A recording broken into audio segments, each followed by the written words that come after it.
দেখো বন্ধুরা, শ্রুতি ওর বাবার সাথে বাজারে গিয়ে হঠাৎই একটা কি নতুন ফল নিয়ে এসে হাজির।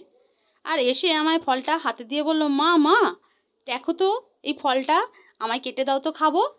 তো ফলটা আমি কি করবো বুঝতে পারছি না। দেখো এটা বলো তো কি ফল? এটা কি ফল? আমিও জানি না মাম্মা, কি ফল? খেতে দাও না, খেয়ে দেখি। দেখি, দাও দাও, এটা কি ফল?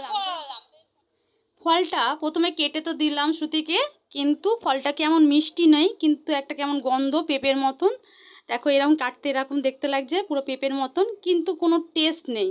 তো মিষ্টিটা কম, তাই জন্য কি করব বুঝতে পারছি না। তাই এটাকে আমি একটু এটা ঘষে নিয়ে আর ভাবলাম একটু চিনি মিশিয়ে চিনির জল দিয়ে এটাকে একটু আইসক্রিম বানিয়ে দিই, ফ্রুট আইসক্রিম।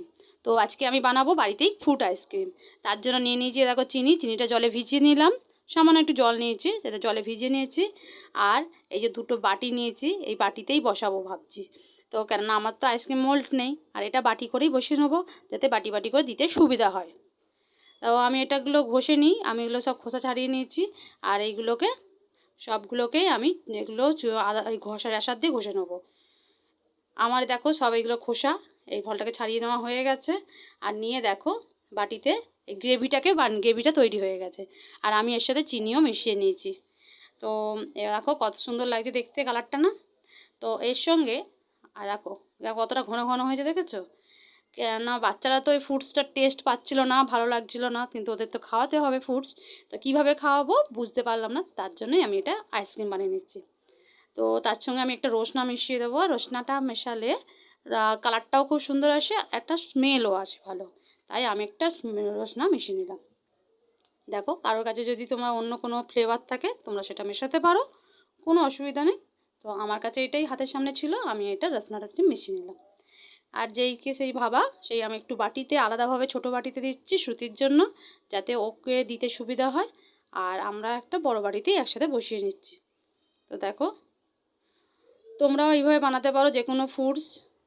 আর এটাকে তো আমার কুমড়ো মনে হয়েছে, তাই আমি একে বলেই দিচ্ছি কুমড়োর আইসক্রিম। তো কুমড়োর মতনই দেখতে ফলটা, কুমড়োর মতনই এটা ছাড়ানো, ভেতরে দানা ভর্তি। তো এটা বলেছে কুমড়োর আইসক্রিম, আমার শ্রুতি বলছিল।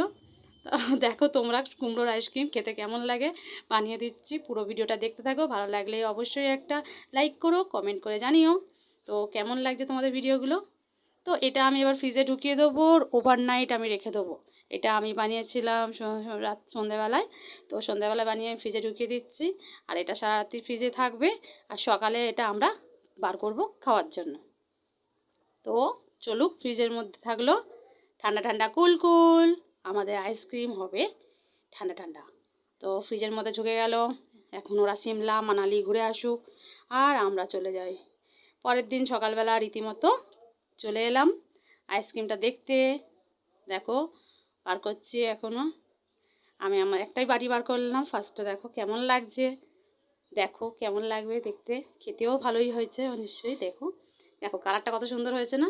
আর খুব সুন্দর ফ্রুটস তো, কিন্তু খুব একটা নয় হয়নি, কিন্তু যে টাইট জমাট পাথর মতন হয়নি, একটু নরম নরম আছে, যার জন্য এটা খুব ভালো লাগছে খেতে।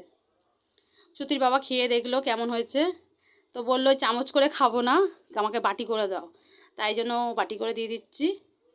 আর সঙ্গে ওর মেয়ে বললাম এখন খেয়ে একটু খাবে, আবার পরে শ্রুতির সাথেও খাবে, তাই এখন একটু দিয়ে দিলাম। তোমরাও বাড়িতে বানাও, সবাইকে ঘরে খাওয়াও, দেখতে ভালোই লাগছে, তো খেতেও সুন্দর হয়েছে। তো দেখো ভিডিওটা যারা প্রথম দেখছো তারা অবশ্যই সাবস্ক্রাইব করে দিও, আর যারা ভালো লাগলে অবশ্যই লাইক করে জানিও কেমন হয়েছে। তোমরাও বাড়িতে বানিয়ে খেয়ে দেখো, আর তোমাদের কাছে নতুন নতুন ভিডিও থাকলে শেয়ার করো। আমার ভিডিওটা ভালো লাগলে দেখো। এই দেখো কমপ্লিট আমার আইসক্রিম। তো আজকের মতন এখানে শেষ। গরমে সবাই ভালো থেকো, সুস্থ থেকো।